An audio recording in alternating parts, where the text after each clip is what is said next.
ராகுல் காந்திக்கு மிக நெருக்கமானவர் என கருதப்படுவதால் இந்த சந்திப்பு ராகுலின் விருப்பத்தோடு நடந்ததா என்ற கேள்வியும் எழுந்தது. காங்கிரசின் ஒரு தரப்பு இது ராகுலின் விருப்பத்தின்படியே நடந்த சந்திப்பு என கூற, மற்றொரு தரப்பு இது தனிப்பட்ட சந்திப்பு என மறுத்தது. ஆனால் பிரவீன் விஜயை சந்தித்ததை திமுக விரும்பவில்லை என சொல்லப்படுகிறது. ஏற்கனவே திமுக தொடர்பான ஒரு ஆடியோ விவகாரத்தில் பிரவீனின் பெயர் அடிபட்டது.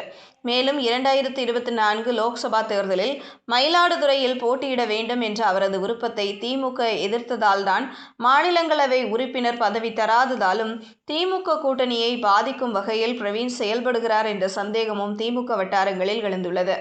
ஆனால் பெரும்பாலான தமிழக காங்கிரஸ் தலைவர்கள், குறிப்பாக தற்போதைய எம்எல்ஏ, எம்பிக்கள் அனைவரும் திமுக கூட்டணியையே தொடர விரும்புகிறார்கள்.